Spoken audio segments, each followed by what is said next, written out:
नमस्कार दोस्तों, जय हिंद, वंदे मातरम। एक बार फिर से आप सभी का बहुत बहुत स्वागत है आपके अपने YouTube चैनल एग्ज़ाम ट्रिकी में। बात करेंगे दोस्तों characteristics of children with developmental disability, जो कि टीएड स्पेशल एजुकेशन IDT के फर्स्ट ईयर का आपका ये सेकंड पेपर है। और इस सेकंड पेपर में आज हम लोग बात करेंगे यूनिट 5 की। इसके पहले यूनिट 1 से लेकर के 4 यूनिट तक आप लोगों का क्या भैया अपलोड कर दिया गया है। अगर आपने अभी तक नहीं देखा है तो आप उसको देख सकते हैं। बात करेंगे भैया basic understanding of specific learning disability, यानी कि विशिष्ट अधिगम अक्षमता के बारे में हम लोग यहाँ पर चर्चा करेंगे। कहते हैं भैया विशिष्ट अधिगम अक्षमता यानी कि स्पेसिफिक लर्निंग डिसेबिलिटी, तो कहेंगे यह एक ऐसी स्थिति है जिसमें एक व्यक्ति को विशेष रूप से पढ़ाई, लेखन, गणना, इन सभी चीज़ों में क्या होती है, किसी न किसी रूप में कठिनाई देखने को मिलती है।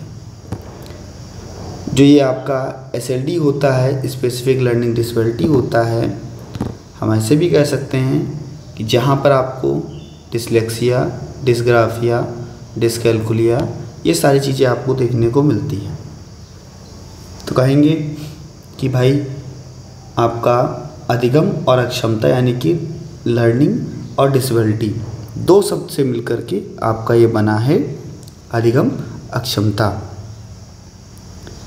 तो ये जो आपका अधिगम अक्षमता है, यहाँ पर इसकी अवधारणा की अगर बात करें तो कहेंगे कि भाई SLD एक व्यापक श्रेणी है जिसमें कई प्रकार की अधिगम कठिनाइयाँ शामिल हैं, जैसे डिसलेक्सिया, डिस्ग्राफिया, डिस्कैल्कुलिया, डिस्प्रेक्सिया और विकासात्मक अफेसिया और भी रहती हैं, लेकिन हम लोग मुख्यतः यहाँ पर डिसलेक्सिया, डिस्ग्राफिया, डिस्कैल्कुलिया ही पढ़ते हैं, जो आपके सिलेबस में आपको इतना ही दिया जाता है, बाकी और आपके सिलेबस में आपको नहीं देखने को मिलता है। तो कहेंगे एटियोलॉजी क्या होगी, तो कहेंगे SLD के कारण जो बच्चे ग्रसित होते हैं उनमें अनुवांशिकी, न्यूरो बायोलॉजिकल कारण और प्रीनेटल, पोस्टनेटल, ये सारी चीज़ें जो हैं पेरीनेटल शामिल होता है। मस्तिष्क के विभिन्न क्षेत्रों में जो असमानताएं हैं, इससे इसको जोड़ा गया है। प्रिविलेंस क्या होता है, विस्तार क्या होता है, इसका विस्तार जो है लगभग 5 से 15% पाया जाता है। विशिष्ट अधिगम अक्षमता का जो विस्तार है 5 से 15% पाया जाता है, या विभिन्न देशों में संस्कृतियों में भिन्न भिन्न हो सकता है। घटनाएं प्राथमिक विद्यालय में SLD की घटनाएं सामान्यतः अधिक देखी जाती हैं प्राथमिक विद्यालय में। ऐतिहासिक परिप्रेक्ष्य SLD का वर्णन 19वीं सदी में किया गया था, जिसकी शुरुआत अध्ययनों में शब्द अंधापन कहा जाता था।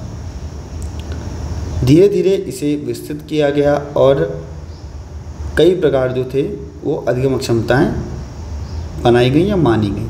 कई प्रकारों से अधिगम अक्षमताएँ जो थीं यहाँ पर पहचानी गई। संस्कृत परिप्रेक्ष्य में आपका विभिन्न संस्कृतियों में SLD को समझने और स्वीकार करने के तरीके जो होते हैं वो अलग अलग होते हैं। कुछ समाजों में इसे अलग या कलंक रूप से देखा जाता था, जबकि इसके प्रति जागरूकता जो है उसको काफ़ी बढ़ाया गया है। झूठ क्या क्या होता था, मिथक क्या क्या होता था, मिथ्य क्या क्या होता था। झूठ होता था भैया कि SLD वाले बच्चे जो होते हैं वो आलसी होते हैं। ये एक प्रकार का क्या है, आपका मिथक है, झूठ है या गलत है, क्योंकि इन बच्चों को पढ़ाई में वास्तविक कठिनाइयाँ होती हैं। यह चीज़ गलत है क्योंकि क्या होता है, इन बच्चों को पढ़ाई में थोड़ी कठिनाइयाँ होती हैं। SLD का कोई इलाज नहीं है, ऐसा क्या झूठ माना जाता था। कहते थे भैया SLD का कोई इलाज नहीं है, लेकिन सही समर्थन और तकनीकों से इसको सुधार संभव किया जा सकता है। SLD में के जो बच्चे होंगे उसकी बुद्धिमत्ता की कमी दर्शाएगा, लेकिन SLD की बुद्धिमत्ता में कोई संबंध नहीं होता। हम नहीं कह सकते कि बच्चे अगर SLD है, बच्चे में अगर स्पेसिफिक लर्निंग डिसेबिलिटी है तो उसका IQ भी कम है, ऐसा हम लोग नहीं कह सकते। हो सकता है बच्चे में स्पेसिफिक लर्निंग डिसेबिलिटी हो, लेकिन उसका IQ जो है वो कम ना हो भैया, सामान्य हो या उससे ज़्यादा हो, तो ऐसा हो सकता है। बात करते हैं डिसलेक्सिया की, तो कहते हैं डिसलेक्सिया एक अधिगम अक्षमता है। इसमें व्यक्ति को पढ़ने और शब्दों को पहचानने और सही पहचानने संबंधी कठिनाई होती है। लक्षण: पढ़ने में धीमापन, शब्दों को उल्टा पढ़ना, वर्तनी समस्याएं। एटियोलॉजी की अगर बात करें तो कैसे हो सकता है, तो कहते हैं आनुवांशिक और न्यूरोबायोलॉजिकल रूप से हो सकता है। इसके बाद में डिस्ग्राफिया की अगर बात करें तो डिस्ग्राफिया यानी कि आपके लेखन से संबंधित अक्षमता, जिसको हम लोग क्या कहते हैं, डिस्ग्राफिया कहते हैं। इसमें क्या है, अक्षरों का आकार असमान आकार में, बहुत ज़्यादा असमान आकार में बनाना, शब्दों को गलत लिखना या सही लिखना, शब्दों को गलत लिखना, शब्दों को छोड़ देना और शब्दों को गलत लिखना, काफ़ी लेखन धीमा होना, ये सारी चीज़ें। ये कैसे होता है भैया, आपका न्यूरोलॉजिकल विकार जो है इसके कारण, असमानता के कारण होता है।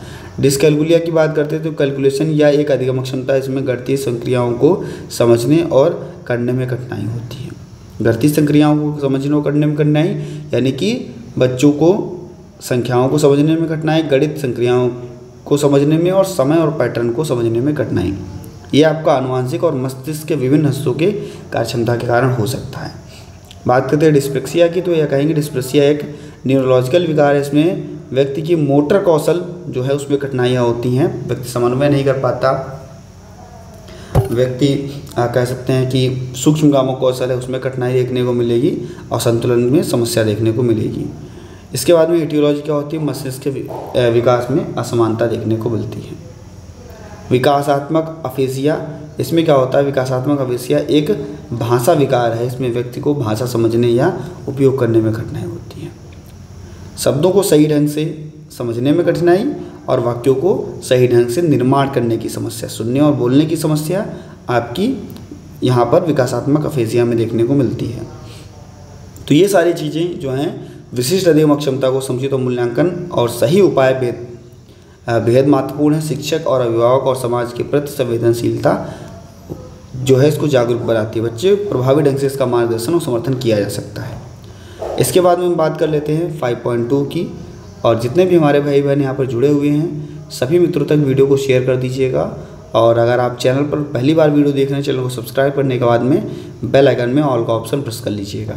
बात करते हैं अटेंशन की, परसेप्शन की, मेमोरी की, थिंकिंग की, कैरेक्टरिस्टिक्स, मोटर परसेप्शन की। तो कहेंगे धारणा क्या है, धारण क्या है, ध्यान क्या है, धारणा क्या है, स्मृति क्या है, इन सभी चीज़ों पर बात करेंगे। सबसे पहले हम लोग बात कर लेते हैं अटेंशन की।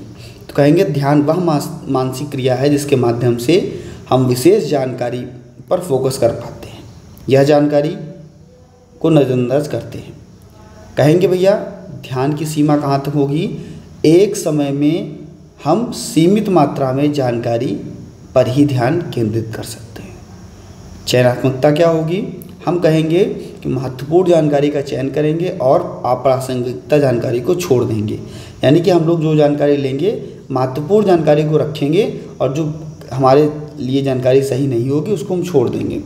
ध्यान की स्थिति क्या होगी, कहेंगे कितनी देर तक हम कार्य पर ध्यान केंद्रित कर सकते हैं। कोई भी कार्य अगर हम कर रहे हैं तो उस पर हम कितनी देर तक अपने ध्यान को केंद्रित कर सकेंगे। परसेप्शन की बात करते हैं तो कहेंगे परसेप्शन क्या होगा, यह एक परसेप्शन अभिज्ञान वह प्रक्रिया है जिसके माध्यम से हम अपने इंद्रियों के माध्यम से जानकारी प्राप्त करते हैं और व्यवस्थित करते हैं। जैसे संवेदी इनपुट, दृष्टि, श्रव्य, स्पर्श, इनके माध्यम से जानकारी प्राप्त करना। व्याख्या यानी कि प्राप्त जानकारी का मस्तिष्क में विश्लेषण और व्याख्या की जो गिनती है उसको करना। अभिज्ञान के कारण पूर्व अनुभव, सांस्कृतिक पृष्ठभूमि और मानसिक स्थिति को प्रभावित करती है। मेमोरी की बात करते हैं तो मेमोरी एक वह मानसिक क्रिया है जिससे हम जानकारी को संरचित रख पाते हैं, सहेज पाते हैं और भैया उसका हम लोग पुनः से उपयोग कर पाते हैं। वो हमारी क्या कहलाती है, मेमोरी कहलाती है। यानी कि जो कुछ भी हमने सीखा उसको हम सहेज करके रख पाएँ, उसको वो जानकारी हम क्या करें लंबे समय पर तक स्टोर करके रख पाएँ। किसके द्वारा, स्मृति के द्वारा, मेमोरी के द्वारा। कह सकते हैं संवेदी स्मृति बहुत थोड़े समय के लिए जानकारी को संरचित करती है, संचित करती है, बहुत थोड़े समय के लिए यह जानकारी को रख पाती हैं। जिसके पास लघुकालीन स्मृति होती है तो कहते हुए सीमित अवधि और सीमित क्षमता वाली होती है। ये यहाँ पर दीर्घकालिक इसमें बड़ी मात्रा में जो है लंबे समय तक चीज़ों को सहज करके रखा जा सकता है। थिंकिंग यानी कि सोच क्या होती है, तो सोच वह मानसिक क्रिया है जिसके माध्यम से हम जानकारी को समझते हैं और समस्याओं का समाधान करते हैं और निर्णय लेते हैं। सोच क्या है भैया? वह मानसिक प्रक्रिया है जिसके माध्यम से हम जानकारी को समझेंगे, समस्याओं का समाधान करेंगे और निर्णय लेंगे। कहेंगे भैया विश्लेषण, जानकारी का विश्लेषण और समझ बनाना। संकल्पना, एक नए विचार और धारणाओं का निर्माण करना। और निर्णय लेना यानी कि विकल्पों को श्रेष्ठतम तरीके से चयन करना, ये देखने को मिलता है। मोटर परसेप्शन की बात कर लेते हैं तो कहेंगे भैया मोटर विज्ञान वह प्रक्रिया है जिसमें हम शारीरिक गतिविधियों को नियंत्रित करते हैं और संचालित करते हैं। मोटर गतिविधि के द्वारा हम अपनी सभी गतिविधियां, जैसे मान लीजिए सूक्ष्म गामक क्रियाएं और स्थूल गामक क्रियाएं, यानी कि इन गतिविधियों को हम नियंत्रित करते हैं और भैया इनका क्या करते हैं? संचालन करते हैं। इसके द्वारा जो भी मोटर योजनाएं, किसी क्रिया को करने की योजना बनाना। समन्वय क्या होगा कि विभिन्न शारीरिक भागों का महत्वपूर्ण समन्वय और संचालन। सटीकता क्या होगी? तो कहेंगे सटीक और नियंत्रित शारीरिक गतिविधियाँ। तो ये चीज़ें आपको देखने को मिलती हैं। ज्ञान, अभिज्ञान, स्मृति, सोच और मोटर अभिज्ञान हमारी मानसिक प्रक्रियाओं के महत्वपूर्ण हिस्से हैं। ये सभी प्रक्रियाएं हमारे वातावरण को समझने, जानकारी को संसाधित करने और निर्णय लेने और शारीरिक गतिविधियों को नियंत्रित करने में सहायक होती हैं। तो ये आपको देखने को यहाँ पर मिलता है। रीडिंग रिलेटेड कैरेक्टरिस्टिक्स की बात करेंगे। पठन से संबंधित विशेषताएं, पढ़ने से संबंधित विशेषताओं की बात होगी। कहेंगे कि भैया जो हमारे एसएलडी बच्चे हैं इनको पढ़ने से संबंधित अगर कोई भी प्रकार की विशेषताएं हैं जिसमें हम कह सकते हैं कि यह एक जटिल प्रक्रिया है। पढ़ना क्या है? एक या जटिल प्रक्रिया है जिसमें कोई मानसिक और शारीरिक कारक शामिल होते हैं। यह भाषा को समझने, उसकी व्याख्या करने और भैया इसकी क्षमता पर होता है निर्भर। तो कहेंगे सबसे पहले क्या होना चाहिए बच्चे में? शब्द पहचान होना चाहिए, यानी कि शब्द पहचान वह प्रक्रिया है जिसमें पाठक शब्दों को पहचानता और उन्हें सही ढंग से पढ़ लेता हो। जो भी शब्द बच्चे को सिखाए जाए वो उनको बच्चा सही ढंग से पहचान सके और अच्छी ढंग से पढ़ सके। विशेषता क्या देखने को मिलती है कि दृष्टि शब्दावली, साइट वोकेबलरी, यानी कि अक्सर देखे जाने वाले शब्दों को बिना प्रयास के पहचानना। अक्सर देखे जाने वाले शब्दों को बिना प्रयास के पहचानना। ध्वन्यात्मक जागरूकता यानी कि जो भी शब्द बोले जाएं उनकी ध्वनियों को समझना और उनका उपयोग करना। कोडिंग, अक्षरों और ध्वनियों को जोड़कर शब्द बनाना। भाषा समझ क्या होगा? लैंग्वेज क्या होगी? तो भाषा समझ वह क्षमता है जिसके माध्यम से एक पाठक पढ़े गए पाठ का अर्थ समझता है। शब्दावली क्या होगी? शब्दों का अर्थ और उसका उपयोग समझना। वाक्य निर्माण, वाक्यों की संरचना को समझना और सही अर्थ निकालना। पाठ संरचना यानी कि पाठ की समग्र संरचना को समझना, उसका शीर्षक क्या है, उसका उपशीर्षक क्या है, इसके बारे में। और बहुत ज़रूरी होता है भैया प्रवाह, फ्लुएंसी से। मान लीजिए कोई भी हम चीज़ को पढ़ रहे हों या कुछ भी कर रहे हो तो वहाँ पर हमारे साथ क्या होना चाहिए? फ्लुएंसी होनी चाहिए, जहाँ पर हम पाठ की सटीकता, गति और अभिव्यक्ति के बारे में समझ सकते हैं या पढ़ सकते हैं। सटीकता होनी चाहिए कि शब्दों को सही ढंग से पहचानना और पढ़ना होना चाहिए। स्पीड में क्या होना चाहिए? एक निश्चित समय में पढ़े गए शब्दों की संख्या। अभिव्यक्ति, पढ़ते समय स्वर, लय और ताल का उपयोग करना। इसके बाद में ध्वन्यात्मक जागरूकता होनी चाहिए। ध्वन्यात्मक जागरूकता वह क्षमता है जिसमें एक पाठक ध्वनि की पहचान और उसका उपयोग करता है। तो ये आपका ध्वनि विभाजन, ध्वनि सम्मिलन और ध्वनि पहचान, शब्दों की पहचान, शब्दों को मिला करके और शब्दों को घटकों और ध्वनियों को विभाजित करके। तो ये चीज़ें आपको देखने को मिल सकती हैं। स्मृति क्या है? तो स्मृति वह क्षमता है जिसके माध्यम से एक पाठक पढ़ी गई जानकारी को संरचित करता है और पुनः प्राप्त करता है। ये आपको स्मृति के बारे में बताया गया था। अटेंशन भी आपको यहाँ पर बता दिया गया। तो आपका मोटिवेशन क्या है? प्रोत्साहन कहेंगे तो प्रोत्साहन और प्रेरणा के कारण, प्रोत्साहन और प्रेरणा वे कारक हैं जो एक पाठक को या जो एक कह सकते हैं जो चीज़ को पढ़ रहा होगा, यानी एक शिक्षार्थी को पढ़ने के लिए प्रेरित और उत्साहित करता है। एक शिक्षार्थी को पढ़ने के लिए प्रेरित और उत्साहित करता है। अभिरुचि, पढ़ने के प्रति रुचियाँ, पढ़ने के लिए उद्देश्य और इसकी क्षमता में विकास। तो ये चीज़ें आपको यहाँ पर देखने को मिलती है पढ़ने में। इसके बाद में यहाँ पर अगर हम बात करें राइटिंग की, यहाँ पर लेखन होगा। क्या होगा? यहाँ पर आपका लेखन होगा। राइटिंग यानी कि लेखन।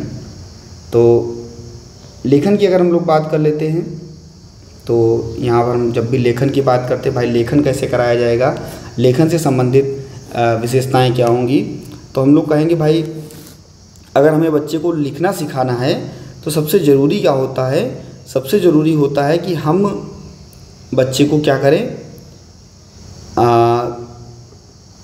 जो बच्चे का सूक्ष्म गामक कौशल है, जिससे बच्चा पेंसिल या किसी चीज़ को पकड़ पाता है, तो उसके बारे में हम लोग बात करते हैं लेखन कौशल में।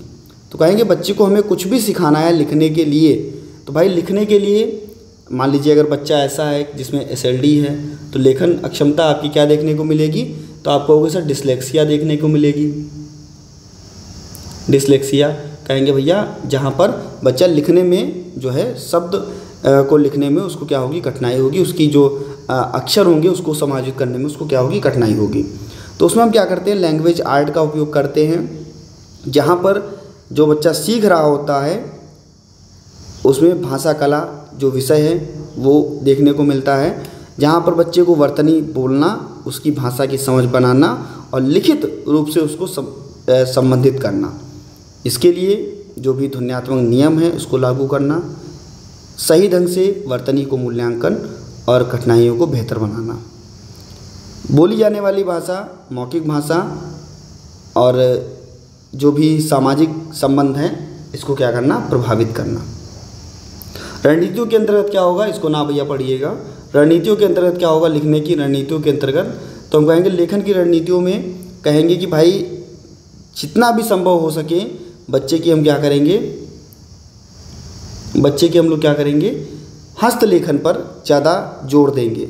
बच्चे के हस्तलेखन पर जब ज़्यादा जोर देंगे यानी कि मौखिक रूप से बच्चे को हम बोलेंगे और बच्चा लिखेगा। बच्चे को हम लोग मात्रा का भी और नोट्स का भी ज्ञान करा सकते हैं और कह सकते हैं कि भाई ग्राफ पेपर के द्वारा, पेंसिल ग्रिप के द्वारा बच्चा बेहतर रूप से पढ़ सकेगा और उसको लिख सकेगा। पेन लिखने पर हम बात कर रहे हैं। हम क्या करेंगे, छोटे छोटे कार्यों में चीज़ों को क्या करेंगे, तोड़ करके बच्चे को कराएंगे। तो ये चीज़ें आपको लेखन कौशल के अंतर्गत देखने को मिल सकती हैं, जहाँ पर बच्चे का लिखने का कौशल जो है वो बेहतर होता है। लेखन में प्रवाह भी होना चाहिए, लिखने में सटीकता भी होनी चाहिए। तो ये सारी चीज़ें आपको लेखन कौशल में देखने को मिलती हैं। अब हम बात कर लेते हैं मैथ की, यानी कि गणित की। तो कहेंगे भाई गणित हमने अगर SLD बच्चे को अगर गणित सिखाते हैं, यानी कि बच्चे में क्या है, डिसकैलकुलिया है, और डिसकैलकुलिया है तो अगर हम उसको गणित सिखाएंगे, गणित संबंधी विशेषताएं क्या होंगी, तो कहेंगे गणित संबंधी विशेषताएं मान लीजिए संख्या, मात्रा और जो भी इसके स्थान है उसके संबंध के आधार पर इसका अध्ययन किया जाएगा। विशेषताएं क्या होंगी, इसमें संख्यात्मक समझ देखने को मिलेगी, संख्याओं की पहचान करना, उसका सही से उपयोग करना और बड़े और छोटे शब्दों का यहाँ पर जो है प्रयोग करना, संकलन यानी कि घटाव यानी कि प्लस और माइनस का उपयोग करना, जोड़ना और घटाना, इन प्रक्रियाओं को शामिल करना और लागू करना। इसके बाद में गुणा करने की बात करेंगे तो अवधारणाओं को समझना, मल्टीप्लिकेशन करना, और ज्यामिति की बात करते हैं तो आकार, रेखा, कोण और जो भी स्थानिक संबंध है इसको ज्ञान करना। इसके बाद में मापन की बात करें तो भैया गणित में हम लोग कितना सिखा सकते हैं बच्चे को, वजन, लंबाई, समय, मात्रा की माप और मीटर, किलोमीटर के बारे में बता सकते हैं। इसके बाद में जो भी प्रतिरूप बनेगा, पैटर्न बनेगा, वहाँ पर आकृतियों की पहचान और इसका विश्लेषण हम लोग कर सकते हैं। समस्या समाधान कौशल जो है वो बच्चे का विकसित कर सकते हैं। गणितीय समस्याओं को हल करने की क्षमता, समस्याओं को समझना, रणनीतियों को समझना, ये देखने को मिल सकता है। तार्किक विचार, तथ्यों और जानकारी के आधार पर तार्किक निष्कर्ष निकालना। डेटा और सांख्यिकी में आंकड़ों का संग्रह, विश्लेषण और व्याख्या करना। साथ ही साथ चार्ट, ग्राफ और तालिकाओं का उपयोग करके उसमें परिणामों का विश्लेषण करना। तो ये चीज़ें आपको गणित में देखने को मिल सकती है, जहाँ पर हम गणित की अवधारणाओं को बेहतर बनाएंगे, संख्याओं, आकृतियों, मात्राओं के समक्ष जो है इसको बेहतर करेंगे और भैया बच्चे को हम दैनिक जीवन की क्रियाकलापों से जोड़ेंगे। तो इस प्रकार से आपका यूनिट 5 जो है वो कंप्लीट हो गया है। जो भी चीज़ें यहाँ पर आपके लिए इम्पॉर्टेंट थी वो आपको बता दी गई हैं। यहाँ से आपका क्वेश्चन भी आता है। बाकी जब आपका मॉडल पेपर कराया जाएगा तो सारी चीज़ें आप लोगों को बता दी जाएंगी। टेलीग्राम ग्रुप जिसका नाम है exam tricky for special education, join कर लीजिएगा। मिलता हूँ दोस्तों नेक्स्ट वीडियो में। बने रहिएगा आपके अपने चैनल एग्जाम ट्रिकी पर। धन्यवाद।